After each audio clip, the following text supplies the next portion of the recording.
Gravação. Revisão para prova. Deixa eu só voltar aqui, que tem mais uma pessoa que entrou. Tá aparecendo os slides para vocês? Sim, está. Então, tá bom. Tá bom. Tá, então, assim, lembrando, o que a gente trabalhou, né, durante essas semanas foi sobre proteínas, lipídios, e na última aula a gente falou um pouquinho de vitaminas, teor de cinzas, tá? Como as aulas foram mais voltadas também para proteína e para lipídios, então a maioria das questões serão sobre esse assunto. Tá, então na prova, então lembrando, eu não montei ainda, tá? Essa semana provavelmente estarei montando, vou ter inspiração para montar umas questões legais para vocês. Se for cair alguma coisa de vitamina e teor de cinza, provavelmente vai ser uma questão, tá? Então provavelmente irei colocar uma questão, mas o restante a gente vai falar mais sobre os outros assuntos que a gente teve mais tempo para discutir. Ok, tá? Então eu trouxe um questionário, né, sobre o assunto, focando no que provavelmente eu vou cobrar de vocês, tá? Mas quando vocês forem estudar para a prova, né, deem uma repassada em todas as atividades que eu já dei, né, nos outros exercícios. Então, existe uma grande probabilidade de eu colocar algo bem parecido, só não vou dizer quais questões, tá certo? Então, deem uma olhada nessas. Então, dei uma olhada nessas atividades que eu já dei, nesse questionário que eu vou dar hoje para vocês, e também dar uma repassada sobre toda a matéria, né? É sempre bom para fixar, né? Eu sempre falo aos alunos que decorar nunca é a melhor forma, né? Decorar a gente só guarda por pouco tempo a informação no nosso cérebro, a gente tem que entender a matéria, tá certo? Então, eu acredito que vocês vão conseguir sim atingir a média, fechar aí o semestre bonito, ok? Começando aqui, eu trouxe algumas questões, né, sobre proteínas, tá? Lembrando que na prova, a maioria das questões vai estar na forma de teste. Eu só vou verificar na coordenação se há alguma exigência para ter alguma questão dissertativa, tá? Caso contrário, né, eu vou dar tudo em teste para facilitar vocês e facilitar a correção também. Mas eu só preciso verificar na coordenação se há alguma exigência para que tenha alguma dissertativa, tá? Esse questionário eu montei na forma de questões dissertativas, mesmo para a gente dialogar, né? Para vocês relembrarem um assunto, ok? E a resposta acaba ficando até um pouco mais ampla, mas é uma forma de vocês estudarem, tá certo? Então, eu vou fazendo perguntas e a gente vai respondendo juntos essas questões, tá? Então, aí eu peço que prestem atenção, vejam se há alguma dúvida que não foi resolvida, né, durante todas essas semanas, para que vocês perguntem hoje, para a gente tentar ver onde está o ponto fraco aí, o que a gente precisa melhorar, tá? Bom, começando a falar sobre proteína, a primeira questão fala assim: cite 3 funções fisiológicas das proteínas. A gente sabe que as proteínas, quando a gente fala de proteína em bromatologia, a ênfase maior é sobre o papel delas para os alimentos, né? Mas a gente também não pode esquecer do papel que as proteínas exercem no nosso organismo, né? Uma vez que traz a importância da ingestão diária, né, desse componente. Então, as proteínas, elas são macromoléculas, né, e fazem parte da composição do nosso organismo, né, estão presentes nas nossas células. Então, a gente tem várias funções que vocês poderiam citar aqui, né, como, por exemplo, o transporte, a hemoglobina é uma proteína que transporta o oxigênio, a função de defesa, como os anticorpos, a função de contração muscular, como a quitina e miosina, tá? A gente tem proteínas estruturais, né? A gente tem proteínas que são enzimas, proteínas que são receptores, tá? Que estão presentes nas células, tá? Além de ser, a gente pode considerar, sim, a proteína como uma fonte energética, porém ela não é a mais requisitada, né? Então a gente tem primeiro o carboidrato sendo utilizado, em segunda o lipídio e por último aí a proteína servindo como fonte energética, tá? Mas quem colocar, né, fonte energética está também, porque existe essa possibilidade de a gente converter proteína em moléculas de ATP, né, de energia para o organismo, tudo bem? Essa primeira questão, alguém gostaria de comentar alguma coisa? Tem alguma dúvida? Quer fazer alguma pergunta? Ou eu posso continuar? Vocês me interrompem só quando a coisa apertar. Para mim tá tranquilo. Tá, beleza. Perfeito, então. Bom, na segunda questão, vamos ver a pergunta. O que são os aminoácidos? Quantos existem? Quais grupos funcionais são observados na estrutura química? Muito provavelmente, eu colocarei a imagem de um aminoácido, né? Uma estrutura química de aminoácido, tá? E aí, né, se eu perguntar sobre esses grupos funcionais, não sei se vocês se recordam daquele elemento nitrogênio, que é a amina, que está presente, e do ácido carboxílico, que é o carbono dupla OH. Então, como dica aí para vocês, uma forma de questão que eu posso pôr na prova é colocar uma imagem de aminoácido e esses elementos, né, a amina e o ácido carboxílico por números, e aí eu ter alternativas falando sobre esses grupos, dando nome, falando, olha, o número 1 é o grupo amina, o número 2 é o ácido carboxílico, tudo bem?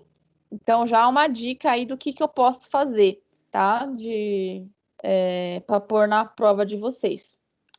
Os aminoácidos, se a gente for falar em definição, né, eles representam a menor unidade de uma proteína, né, a menor unidade funcional aí de uma proteína, tá? Então, a sequência, a união de vários aminoácidos leva a uma proteína específica, e a gente tem aí por volta de 21 aminoácidos, né, distribuídos aí tanto em essenciais como não essenciais. Tudo bem, certo? Questão 3. O que é um polipeptídeo? Esse termo, eu não sei se eu cheguei a utilizar em aula para vocês, tá? Esse termo a gente designa, né? Várias, então, poli é de várias, muitas, ligações peptídicas. Então, na verdade, é uma sequência de aminoácidos. A gente pode chamar uma proteína de um polipeptídeo, tá? Então, eu posso me referir a uma proteína usando esse nome. Poli significa muitas, né? Peptídeo, aí seriam várias ligações peptídicas, que é o que junta, une um aminoácido ao outro. Lembrando que é uma sequência de aminoácidos, tá? Então, polipeptídeo,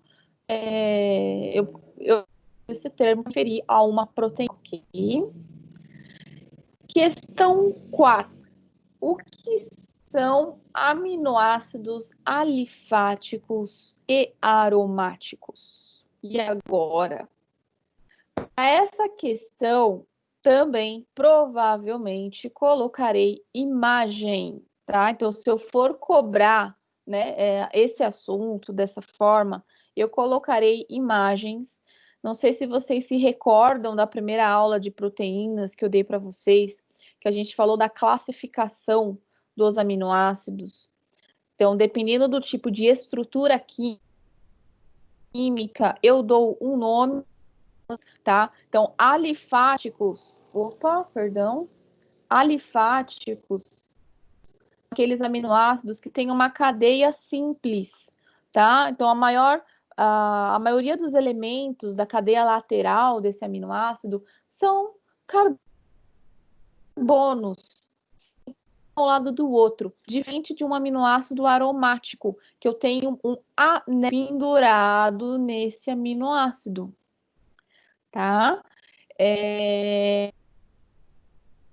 Para vocês, eu vou exigir que vocês decorem os nomes dos aminoácidos, tá? Porém, os nomes, eles podem aparecer na prova, lógico, tá? Então, se eu colocar, por exemplo, que o aminoácido valina, ele é alifático. Sempre quando eu for me referir, dar um nome, um exemplo, eu vou fazer uma relação verdadeira, tá certo? Só que eu vou prezar, né, na verdade, assim, o objetivo é vocês diferenciarem as estruturas em si, né?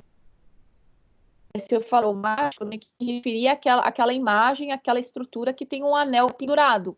Se eu estiver falando de um alifático, eu vou me referir àquela estrutura química que é uma cadeia simples de carbonos, ok? Difícil? Tá dando para entender mais ou menos a ideia do que eu provavelmente irei cobrar? Tá sim, Pro. Então tá bom, tô tentando facilitar aí para vocês terem uma ideia. Questão 5. Diferencie aminoácidos essenciais de aminoácidos não essenciais, tá? Essa classificação é de acordo com a nossa capacidade de produção desses aminoácidos, né? Então, os aminoácidos não essenciais, eles são produzidos pelo nosso corpo. Então, a gente consegue produzir todos eles, os não essenciais. Já os essenciais, a gente precisa buscar de fonte externa para obter, né? Então, por isso a importância de a gente ter uma variação da dieta, né? Para conseguir englobar todos esses aminoácidos, os essenciais. Também uma questão que a gente já comentou em aula, né? Tranquilo. Questão 6. Uma dieta rica em proteína vegetal é diferente de uma dieta rica em proteína animal? Essa pergunta a gente também trabalhou em aula, tá? E aqui eu dei até o exemplo, né, de pessoas que são vegetarianas, que têm, né, uma dieta bem restrita aí, né, de variedades.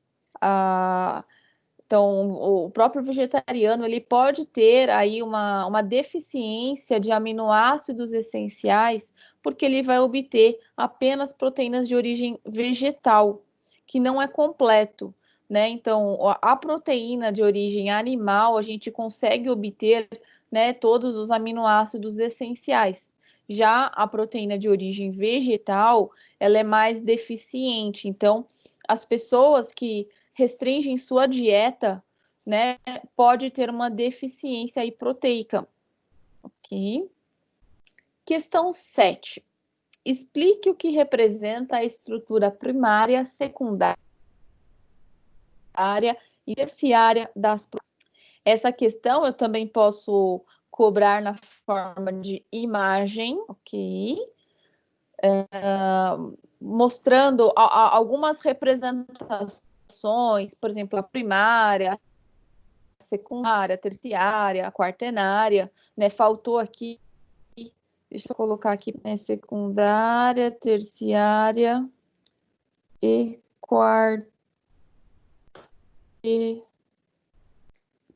das proteínas, ok? Então, eu posso colocar uma estrutura para representar essas confusões espaciais, né? Primária, secundária, terciária e quaternária. E vocês precisam saber diferenciar, né? Porque eu posso colocar algumas pegadinhas aí nas alternativas. Então, sempre relacionar a estrutura primária com cadeia linear. A estrutura linear, a estrutura básica de uma proteína é a sequência de aminoácidos, tá? Então, aqui, nessa estrutura primária, eu não estou dando ênfase à configuração 3D, sim só a sequência dos aminoácidos, né, que fazem parte de uma proteína. Se eu destruo a estrutura primária, eu destruo a proteína. E estrutura secundária, sempre relacione com a formação de, como se fosse uma estrutura de mola, né? Então, a proteína, ela começa a se enrolar nela mesma, tá certo? Por conta de forças, ligações, pontes de hidrogênio que a própria molécula faz nela mesma. Então, ela começa a se dobrar, né? Principalmente na forma de mola aqui na estrutura secundária. Então, já é uma configuração espacial 3D. A estrutura terciária, ela é bem mais compacta. Imagina essa estrutura de mola dobrada, né, sobre ela mesma. Então, se a gente for até comparar o tamanho da secundária com a terciária parece menor. Ela é bem mais compactada, né, porque tem mais forças, mais ligações ocorrendo nessa proteína. Também é uma configuração espacial. A quaternária, nem todas as proteínas vão apresentar essa estrutura. Deixa eu ver se tem alguém aqui para entrar. A gente já tem. Então, a quaternária, nem todas as proteínas vão apresentar essa estrutura, ok? Então, a quaternária seria uma união de estruturas terciárias. Eu sempre dei o exemplo da hemoglobina, que tem 4 cadeias, né, terciárias. Tem 2 cadeias alfa, 2 cadeias beta, que juntando formam uma macromolécula, né, uma proteína bem maior, ok? Quando a gente fala em desnaturação proteica, eu posso destruir a estrutura quaternária, terciária e secundária. Se eu destruir a primária, eu destruo a proteína, e esse não é o objetivo, tá? Então, lembrando, desnaturação, você acaba modificando essas estruturas, secundária, terciária e quaternária. Tudo bem? Alguém tem dúvidas sobre essa classificação das proteínas? Posso pôr imagem que tranquilo, vocês identificarem.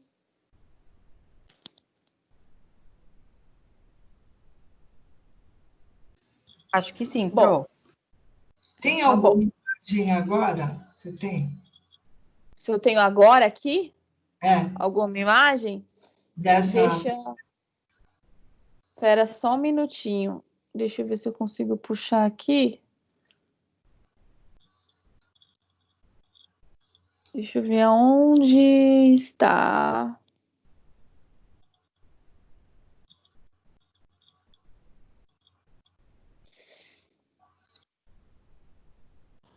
Professora Naira, aluna, está pedindo para você aceitar ela. Eu acho que eu já aceitei ela, sim, só não entrou ainda. Ou pede para ela sair e entrar de novo, se não estiver aparecendo. Sim, agora Entrou? eu vi. Obrigada, viu? Tá. E nada, deixa eu só ver aqui. Peraí. Cadê a configuração?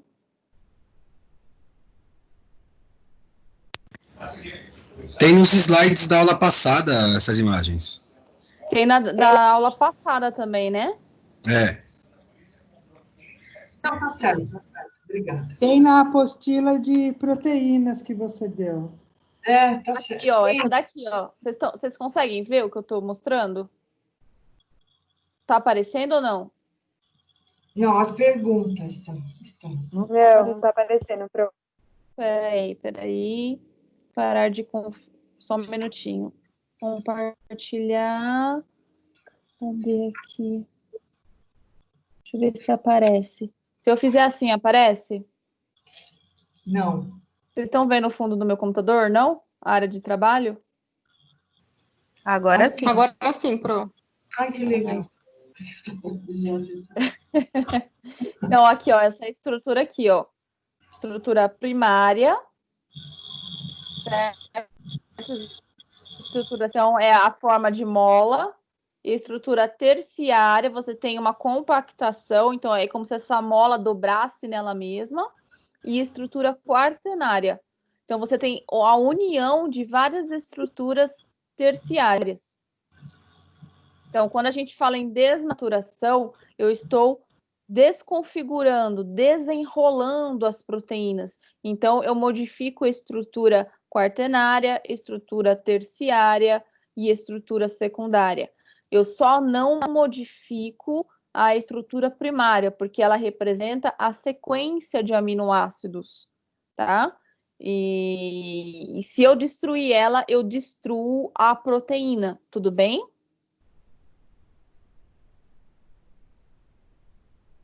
Tranquilo?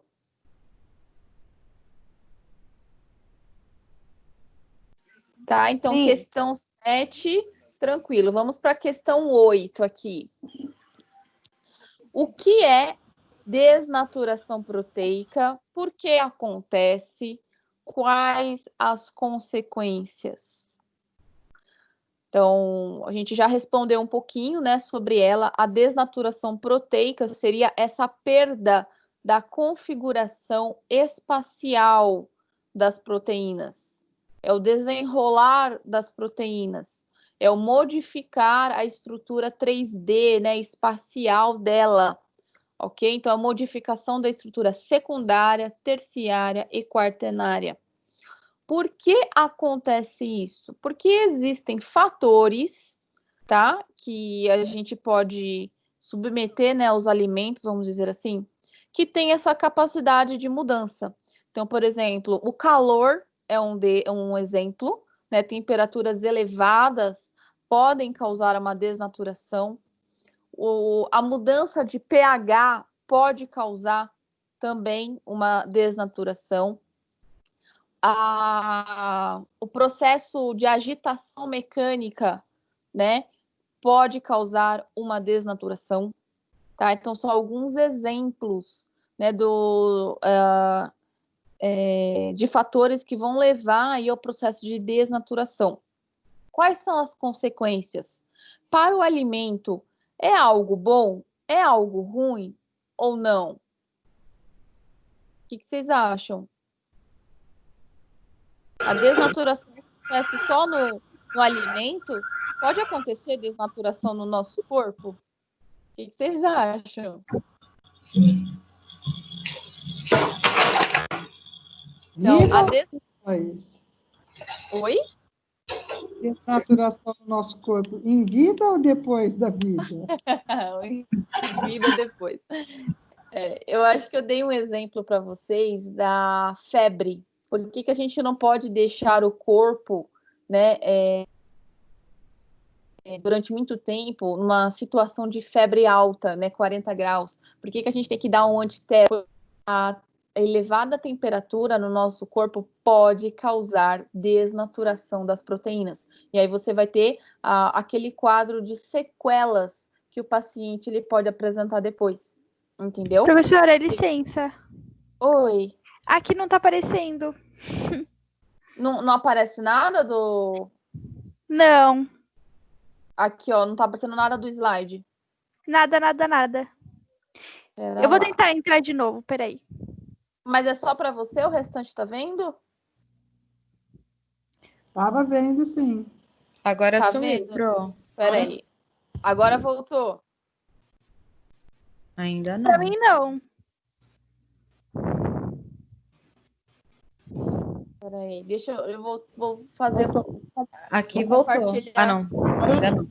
Só um minutinho, gente. Eu acho que tá com um delay. Não, peraí. Opa, coloquei errado aqui. Apareceu?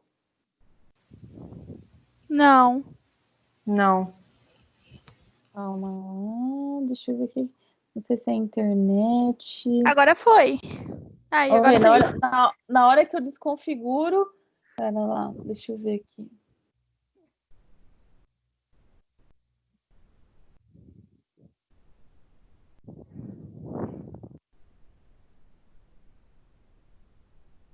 Apareceu alguma coisa?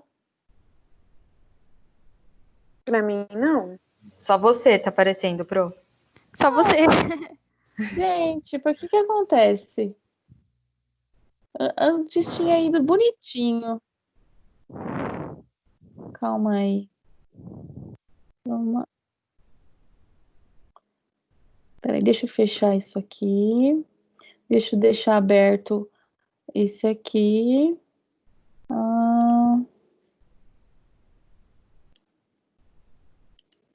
Nada também. Nada. Gente, o que eu fiz de errado agora? Compartilhar.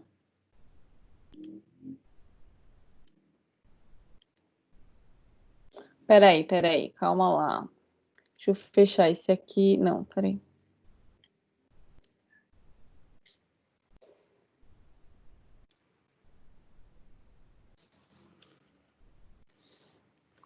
Deixa eu abrir de novo a aula. Deixa eu ver onde foi que eu errei aqui, que tá dando... Deixa eu abrir a tela. Ok. Compartilhar. Então, por que o PowerPoint não tá aparecendo?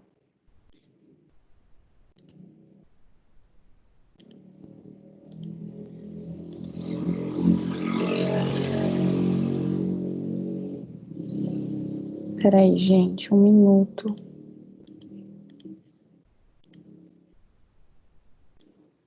Só aparece a minha imagem. Só. Sim.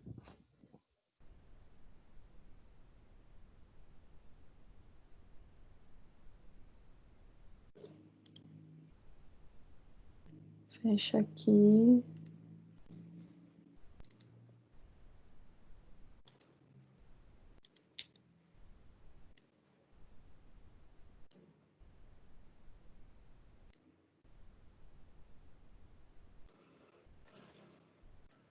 Calma aí.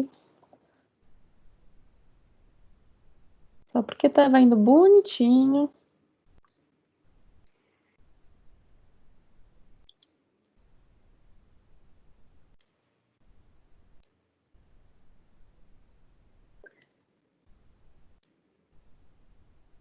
Agora vai.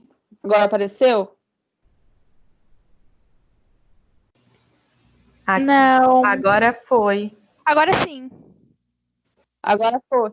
Agora foi. Não sei o que eu fiz, mas tudo bem. Ótimo, então. Obrigada, gente, pela paciência de Obrigada. me esperar. Bom, então, continuando aqui. A gente estava falando dessa questão 8 aqui. Né? Então, eu já dei a definição de desnaturação, disse os fatores que fazem com que ocorra a desnaturação, né? Então, o calor, né? Um deles, a agitação, mudança de pH, né? Quais as consequências? As consequências, elas podem ser positivas ou negativas. Vai depender do tipo de alimento, do tipo de procedimento que a gente está submetendo o alimento, tá bom? Então, assim, por exemplo, a desnaturação por calor pode trazer algumas consequências negativas, né? Então, por exemplo, compostos que têm nitrato, né, lá principalmente em carnes, né, os nitratos, nitritos, a gente pode ter a transformação, né, desse composto em N-nitrosamina, que é um composto mutagênico, cancerígeno, tá bom? Então é complicado, né? Pode trazer um malefício para o nosso organismo. Então, um exemplo aí para vocês. Como forma positiva, a gente tem o aumento de uma propriedade com a desnaturação, que é principalmente por agitação. Você consegue incorporar, então, partículas de ar no líquido, né, formar a espuma, né? Por exemplo, claras em neve quando você bate. Então, isso é uma desnaturação e a gente está provocando uma mudança de textura, de sabor, que é positiva para o alimento, que está dentro do objetivo que eu busco. Entendeu? Então, dependendo do tipo de desnaturação, de fator que leva, se é o calor, se é a agitação, né? Eu posso transformar esse alimento, né? Melhorar o paladar, trazer uma textura diferenciada. Eu posso melhorar a capacidade emulsificante de uma proteína, então misturar água com óleo, né? Substâncias aquosas com substâncias oleosas. Então, eu posso modificar essa propriedade, tudo para trazer um benefício para o meu alimento, tá? Mas a desnaturação, quando ocorre de forma incorreta ou calor excessivo, a gente pode ter principalmente a formação desses compostos cancerígenicos, né? Mutagênicos, que com o tempo, a frequência com que vocês fazem uso pode trazer uma consequência para o nosso organismo. Tá? Questão 9 fala, né, então, o que são propriedades funcionais das proteínas. Propriedade funcional. Quando eu falo em propriedade funcional, eu me refiro às funções da proteína no alimento. Tá? Então, assim, a proteína, ela pode exercer um efeito de hidratação. Então, melhorar a capacidade de retenção de água no alimento, né, é um exemplo, tá? A proteína, ela pode ter uma ação emulsificante, que é essa capacidade de misturar água no óleo. A proteína, ela pode aumentar, né, melhorar a solubilidade dos outros ingredientes no alimento. Pode facilitar a fixação de aromas lá no alimento. Traz viscosidade também para o alimento. Então, dependendo do tipo de proteína, você consegue uma consistência mais firme para esse alimento, né? Então, você deixa mais concentrado, né? Não fica tão fluido o alimento, então a proteína ele consegue dar uma estrutura, uma consistência. A gente tem a propriedade de gelificação, texturização também, você mudar a textura, além de todos os aspectos sensoriais, né, que essas proteínas elas podem fornecer ao alimento, tá? Então, além de ser importante para o nosso corpo, a ingestão diária de proteínas, né, as proteínas elas vão exercer um peso, né, um peso significativo para o sabor do alimento, né, para todos esses aspectos sensoriais do alimento também. Então, já respondendo a 10, né, que características sensoriais as proteínas podem contribuir para o alimento? Então, assim, são várias características, desde da textura, consistência, o sabor, o aroma, todos eles são provenientes, né, eles vão ser influenciados pelas proteínas presentes no alimento.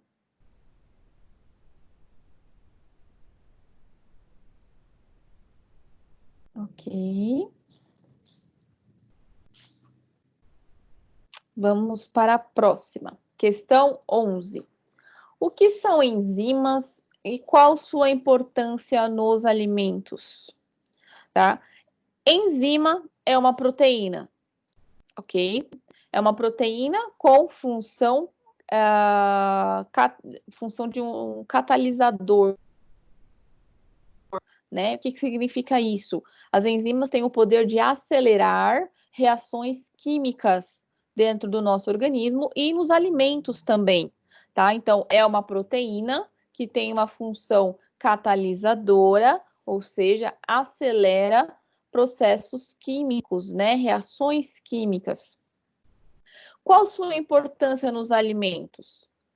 Então, assim, a gente tem tanto as enzimas endógenas como as enzimas exógenas, tá? As enzimas endógenas, a maioria delas são responsáveis pela degradação do alimento, escurecimento, mudança de cor, né, sabor, entre outros, né, o que leva ao envelhecimento propriamente dito do alimento, tá? A indústria alimentícia, ela também pode se utilizar de enzimas exógenas para ser adicionado ao alimento para melhorar alguma característica, né? Por exemplo, auxiliar na filtração de sucos, impedir a turvação da cerveja, é um exemplo. Melhorar o sabor de alguns alimentos, deixar mais adocicado alguns alimentos, tá? Então, tem várias... a importância, né, é bem grande. Então, assim, a gente tem a questão de tentar inibir as enzimas endógenas para aumentar o tempo de conservação desses alimentos, e eu, utilizando enzimas exógenas, eu consigo ainda melhorar ainda mais o poder atrativo do alimento, né? Deixar ele mais saboroso, com uma textura diferente, mais doce, um exemplo, né? Para melhorar aí o consumo desse alimento. A questão 12, né, fala sobre uma enzima específica, polifenol-oxidase. Essa daqui é certeza que eu vou cobrar na prova, porque a gente comentou em aula, eu dei exercício sobre ela, tá? Então, é certeza que cai, tá? Então, é uma enzima endógena, ok? Frutas, verduras, principalmente, produzem esse tipo de enzima, tá? Que, em contato com o oxigênio, promove a transformação, né, dos compostos fenóis que já existem no alimento em um composto novo, um composto que tem um pigmento, e isso torna, né, escuro o nosso alimento, né? Começa a escurecer as frutas, as verduras, por conta da ação dessa enzima, da polifenol oxidase. Então, lembrando, as indústrias alimentícias tentam sempre inibir esse tipo de enzima para aumentar o tempo de conservação do alimento, mas é uma enzima normal que se encontra sempre nos alimentos e está, né, relacionado aí com o próprio envelhecimento, né, do fruto, da verdura, né, porque acelera a degradação. Opa, perdão. 13. Dê exemplos de aplicação de enzimas exógenas aos alimentos. Essa daqui a gente já respondeu também, eu falei um pouquinho, né, sobre ela. Então, para qual finalidade a gente utiliza de enzimas... Tá travando ainda? Sim. A minha voz tá travando? Isso. Cortando.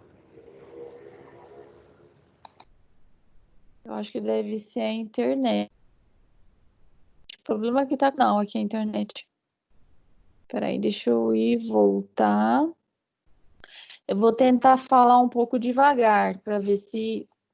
Então, questão 13, né? Dê exemplos da aplicação de enzimas exógenas aos alimentos. Existem várias aplicações, né? Finalidade para o uso dessas enzimas, tá? Então, existem enzimas que a gente utiliza para facilitar a produção de queijo, existem enzimas que a gente utiliza para evitar a turvação da cerveja, tá? Outras para modificar o adocicado, né, dos alimentos, né? Então, você deixa mais doce, menos doce, tá?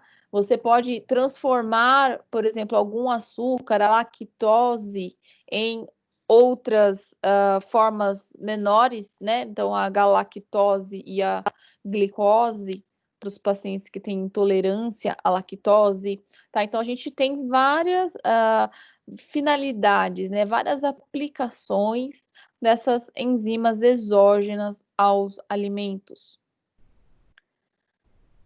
14. Dê exemplos de glicosidases exógenas. Quando eu falo em glicosidases, termina em ase, é enzima, tá? Glico vem de açúcar.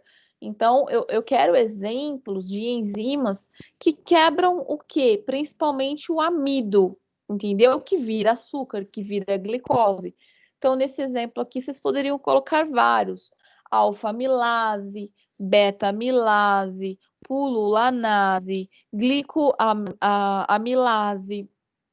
ciclomaltodextrina glicanotransferase é outro exemplo, né? Então, todas aquelas enzimas que têm o poder de quebrar o amido, quebrar a glicose, né? Podem ser encaixadas aqui como resposta dessa questão, tá? Então, na prova pode aparecer esses nomes, e aí vocês têm que lembrar que pelo menos, né? Pelo menos que realiza a quebra da molécula do amido, né, em unidades menores. Essa questão 15, eu já comentei, já dei exercício sobre ela, tá? Então, quais características que essas enzimas devem possuir para serem aplicadas com sucesso na tecnologia de alimentos? É possível controlar a ação de enzimas endógenas nos alimentos?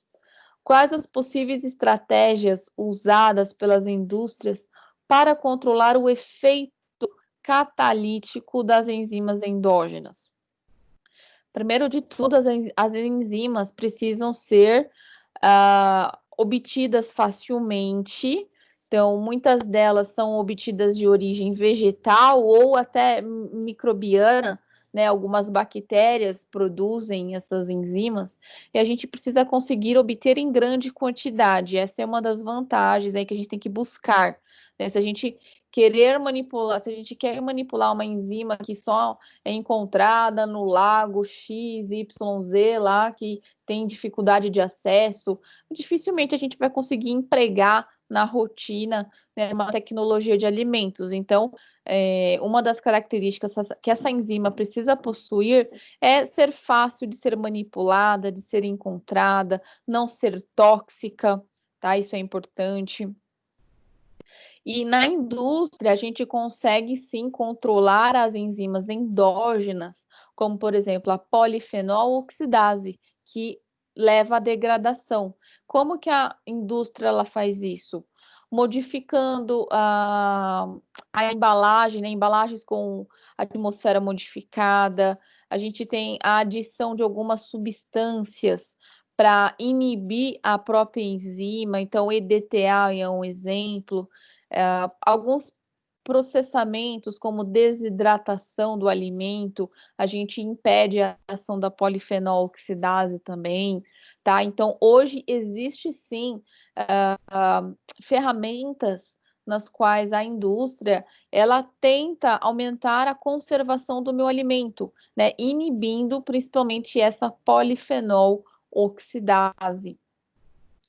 16. Qual a importância da hidrólise da lactose na indústria de alimentos? Como é feito?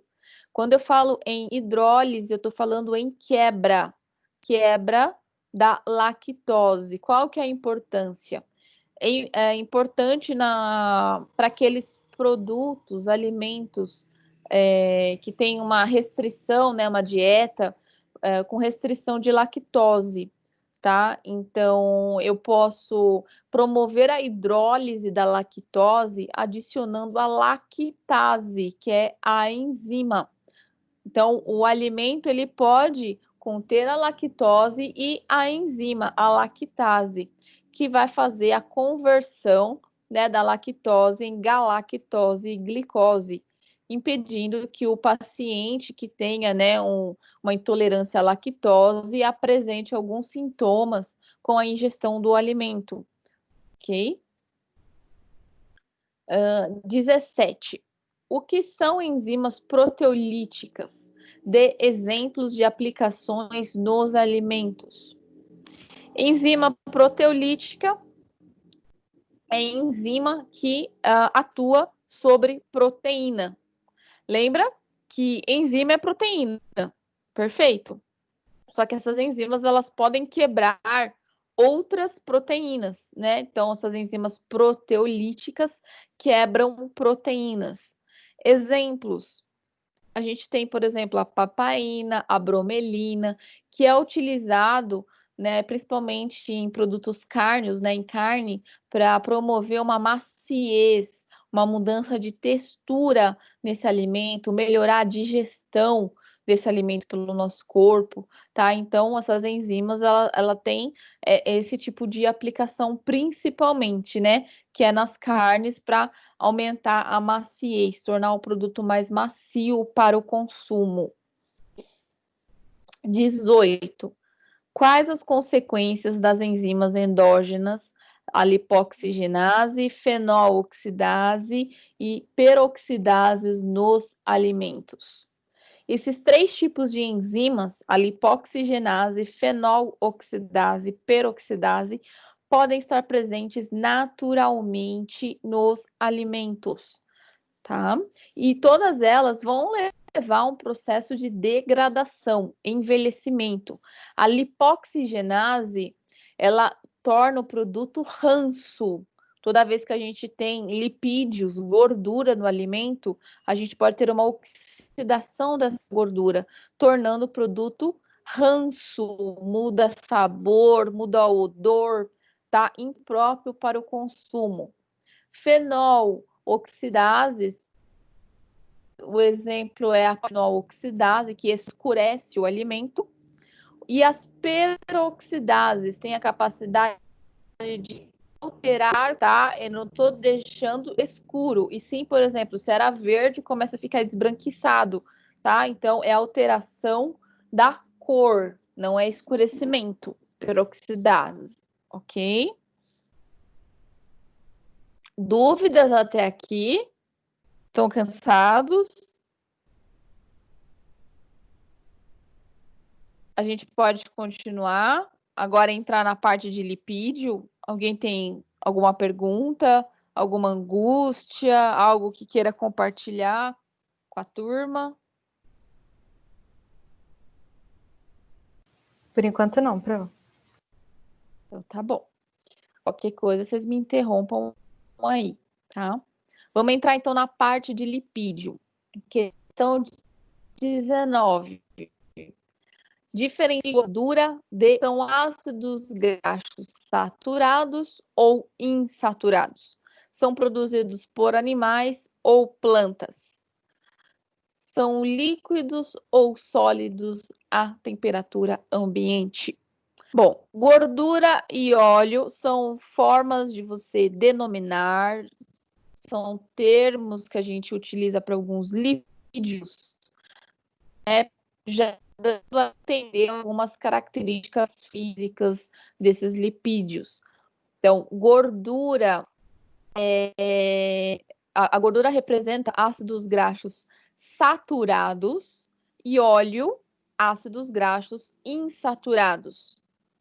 Tá? Isso quer dizer que gordura só tem ligação simples em sua estrutura química e os óleos apresentam duplas ligações na estrutura química do ácido graxo. Então, gordura é saturado, óleo insaturado. Gordura produzido por animal, óleo produzido por plantas. Gordura é sólido à temperatura ambiente, óleo é líquido na temperatura ambiente. Tudo bem? Questão 20. Onde os lipídios são armazenados no corpo? Essa é fácil, né? Ninguém vai responder no bucho, né? Eu não quero esse tipo de resposta, mas lembrem aí do tecido adiposo, né? Lá nos adipócitos, que é onde a gente tem a gordura sendo estocada no nosso organismo. Descreva 4 funções dos lipídios no nosso organismo. Os lipídios, eles são macromoléculas também, assim como as proteínas. São fonte energética, então, através do lipídio, eu consigo produzir energia. Então, o lipídio é a segunda fonte energética mais utilizada. O lipídio, ele é utilizado para formar colesterol no nosso corpo. Ele é utilizado também para fazer os hormônios esteroides. O lipídio, ele está presente na membrana plasmática, então ele faz parte dos fosfolipídios de membrana, tá? Então, existem várias funções que a gente pode descrever aí, né, o papel dos lipídios no organismo. Bem tranquila essa questão aí. Então, pode aparecer, né, na prova aí, né, algum exercício falando sobre essas funções, ok? Questão 22. Qual molécula é formada pela quebra das macromoléculas de triacilglicerol? Se eu quebro o triglicerídeo, o que eu formo com essa quebra? É só eu pensar do que é feito um triglicerídeo. Então, eu tenho 3 ácidos graxos e uma molécula de glicerol. Então, a quebra do triglicerídeo vai levar a 3 moléculas de ácidos graxos e uma de glicerol. Qual é a função orgânica presente na estrutura química dos lipídios? Para essa daqui, eu também posso colocar uma imagem na prova. Função orgânica é aquela função que está presente na estrutura química. Ácido graxo apresenta ácido carboxílico, que é o carbono, dupla O, OH. Okay? Então, essa é a função orgânica dos lipídios, o ácido carboxílico.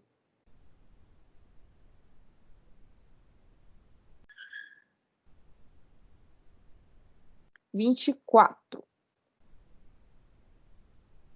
O que há na estrutura química dos lipídios que diferencia o saturado do insaturado? Quando eu utilizo esses termos, eu estou me referindo à presença ou ausência de duplas ligações na estrutura química, tá? Então, a gordura, o lipídio saturado só tem ligação simples e o lipídio insaturado vai ter duplas ligações na sua estrutura química, ok?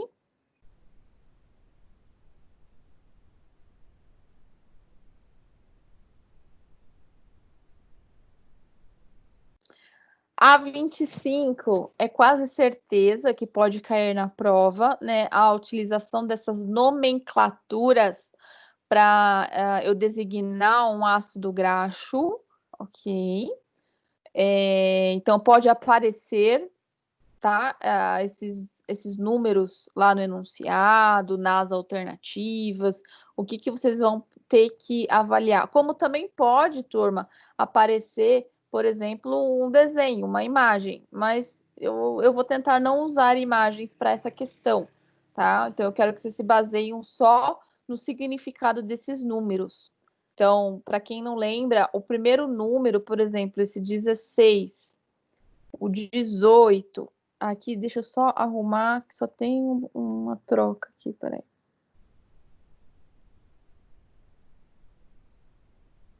Isso.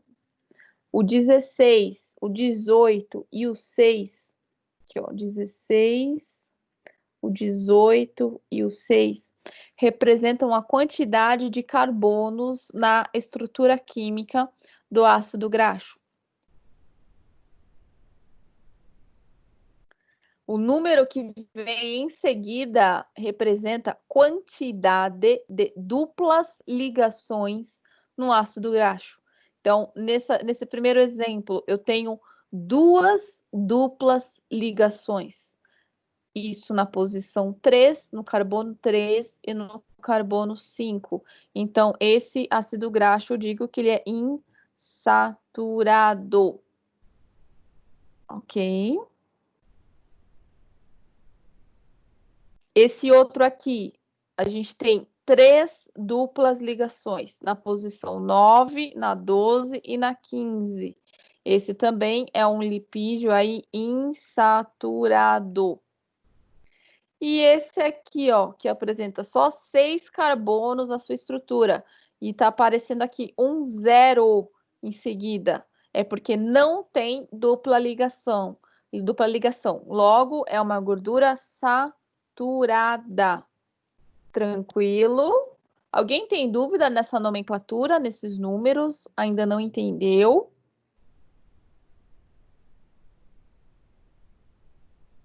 Posso continuar, então?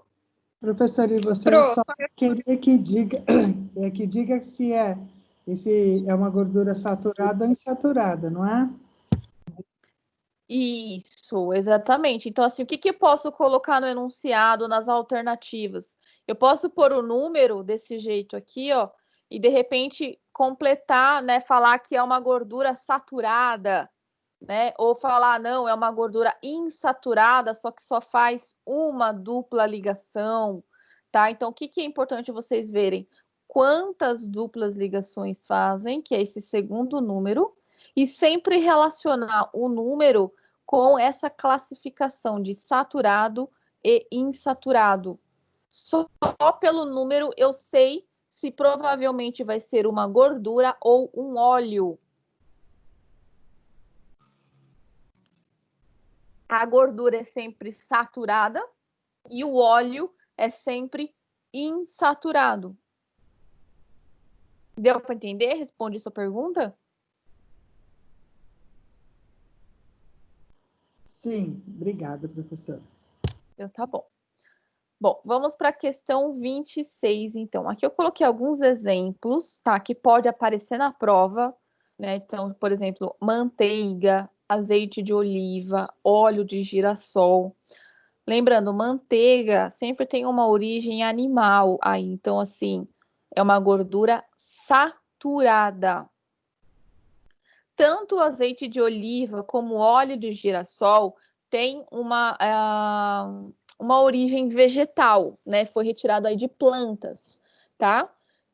O azeite de oliva, ele é classificado como monoinsaturado.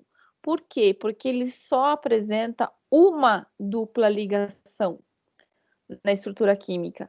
Já o óleo de girassol, ele é poliinsaturado, tem muitas, né, poli de muitas duplas ligações, né, o óleo de girassol.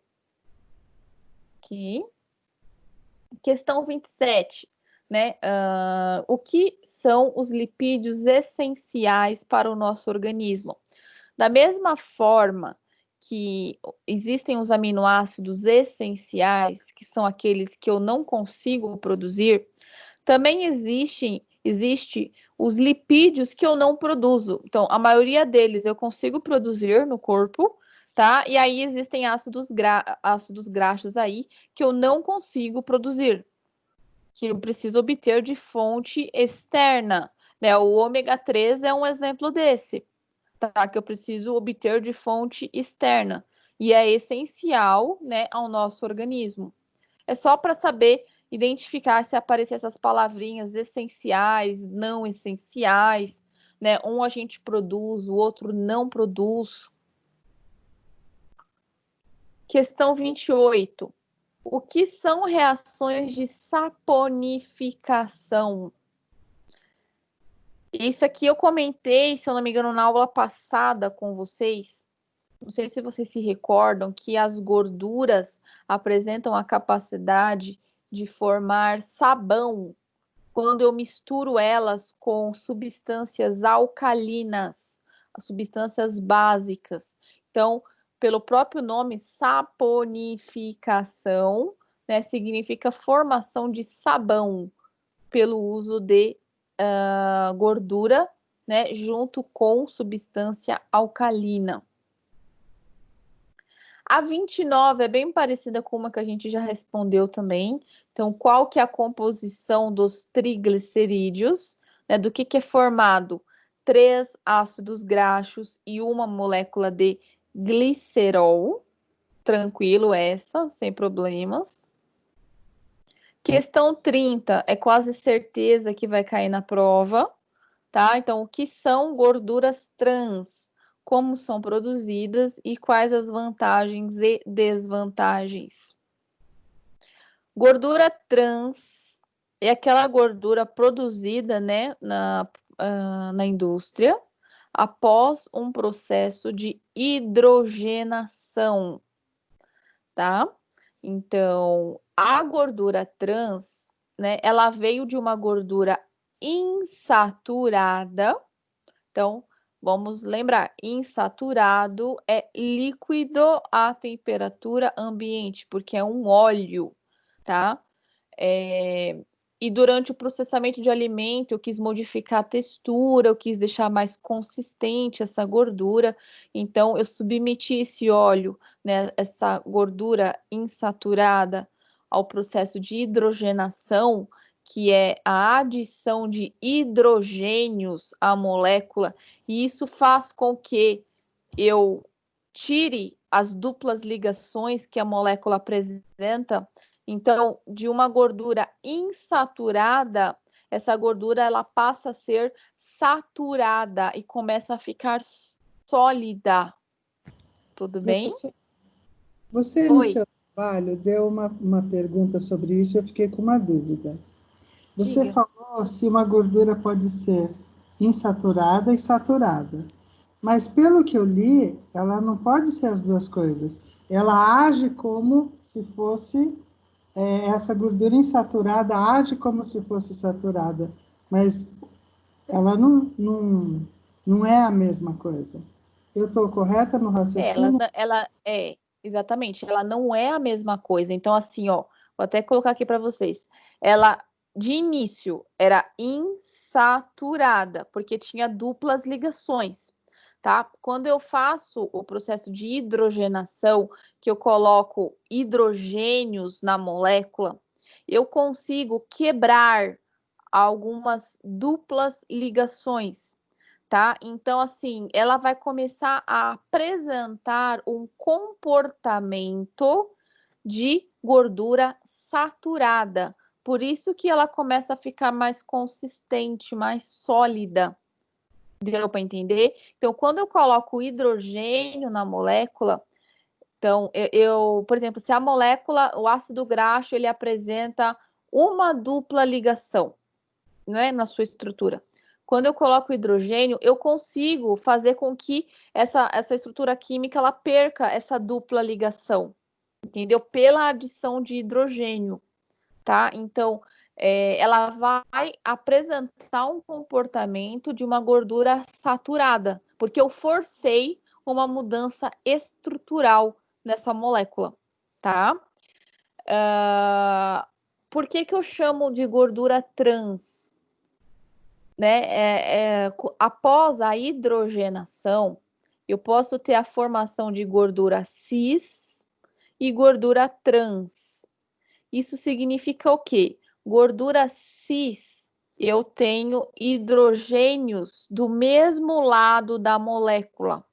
A gordura trans, no processo de hidrogenação, né, esses hidrogênios eles vão ficar em posições alternadas, né, espacialmente. Não sei se vocês se recordam. Então, pode cair alguma imagem, tá? De gordura cis, né, da estrutura cis e da estrutura trans, para vocês poderem identificar qual que é a cis, qual que é a trans, tá? Mas as duas, elas são obtidas a partir do processo de hidrogenação. Só que a cis, os hidrogênios eles ficam do mesmo lado e a trans, os hidrogênios eles ficam em posições opostas, tá? Existe vantagem para fazer uma hidrogenação? Sim, né? O produto fica mais saboroso, ele fica mais consistente, né? Eu fixo mais a gordura lá no alimento. Então, o paladar melhora e eu aumento também o poder de conservação desse alimento, né? O tempo de prateleira, ele é aumentado com o processo de hidrogenação. Como desvantagem, a gente tem o risco cardiovascular que as gorduras trans elas podem apresentar. Então, aí, dependendo do consumo, elevado consumo, né, na dieta, pode ser prejudicial, né, para a pessoa, a gordura trans. Mas que deixa a molécula, o alimento saboroso, isso deixa, tudo bem? Então, essas questões aqui, essas 30 questões, foi um questionário básico que eu trouxe aqui para vocês, né? Sobre tudo que a gente estudou, né? Até aqui. Aqui eu trouxe alguns testes que eu também posso me basear para montar a provinha de vocês. Então, é bem simples também, é só para forçar o raciocínio de vocês. Então, essa questão aqui, ó. Os lipídios são, letra A, compostos energéticos consumidos preferencialmente pelo organismo. B, mais abundantes na composição química dos vegetais do que dos animais. C, substâncias insolúveis na água, mas solúveis nos chamados solventes orgânicos. D, presentes como fosfolipídios no interior da célula, mas nunca na estrutura da membrana plasmática. Qual alternativa vocês acham que está certa?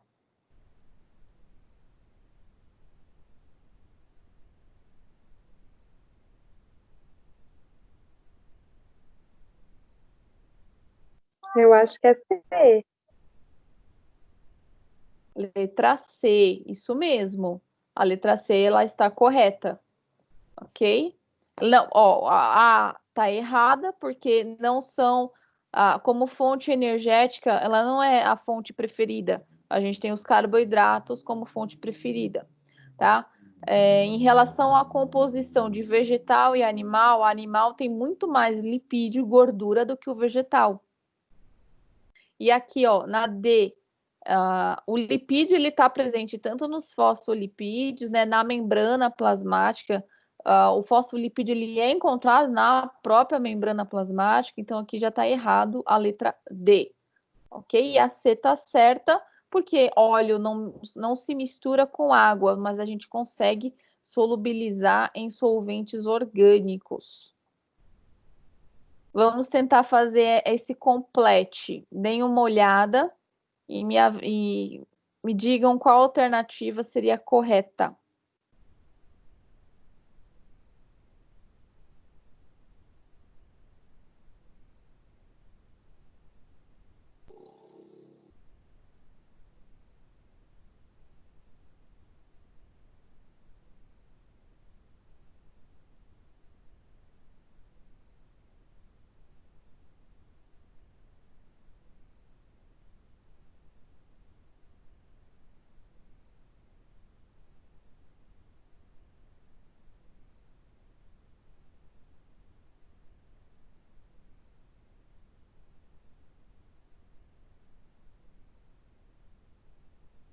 E aí, turma, conseguiram?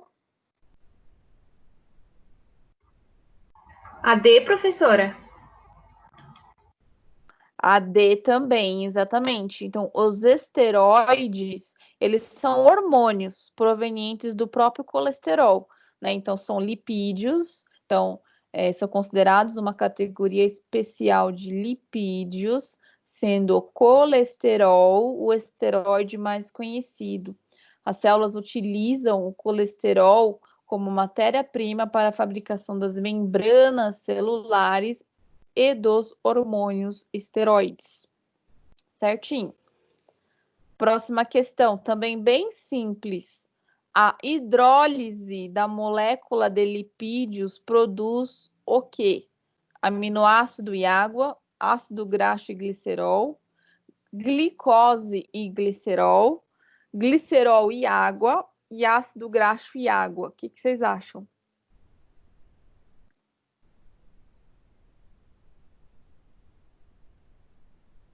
A B. Letra B, exatamente. Letra B. Ácido graxo e glicerol. Essa daqui também é bem simples, reforçando, porque é certeza que vai cair algo desse tipo, né? O que é um triglicerídeo?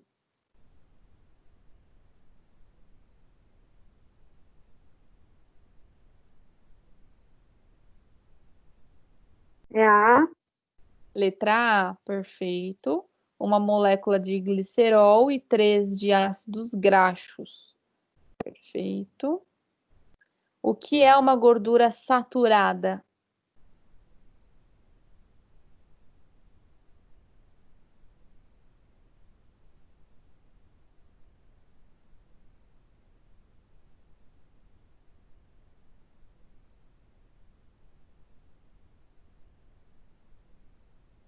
C?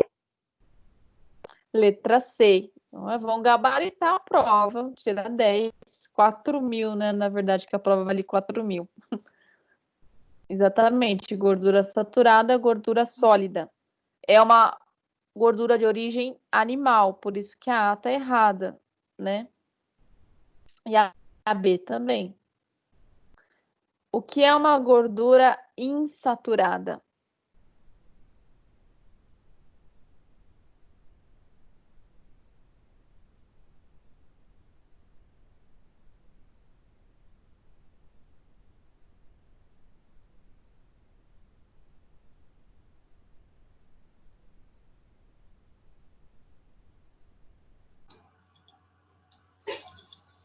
É a C? Letra C. Sim, carbono fazendo dupla ligação. Isso mesmo. Isso mesmo. Perfeito. E o que é uma gordura hidrogenada?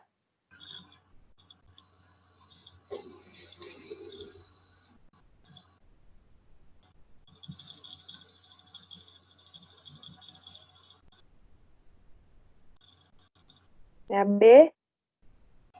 Letra B. Exatamente. A adição, soma de hidrogênios à gordura insaturada. Perfeito, gente. Tá? Eu vou colocar essas questões lá no AVA. Eu acho que agora todo mundo vai ter acesso ao AVA, que as turmas estão aparecendo para mim, ok? E a gravação dos slides também, né? Vai aparecer lá o link da aula. E quem quiser também me pede, eu envio por e-mail, o que seja, da forma que ficar mais fácil para vocês também, tá certo? Então, nossa prova provavelmente vai ser no dia 17. Vocês vão ter 48 horas para fazer essa prova, ok? E tenho certeza que todo mundo vai passar, vai dar tudo certo. Então, vocês estudando as questões que eu já dei e esse questionário, eu acho que não vai ficar muita dúvida aí na hora da resolução da prova. Perfeito?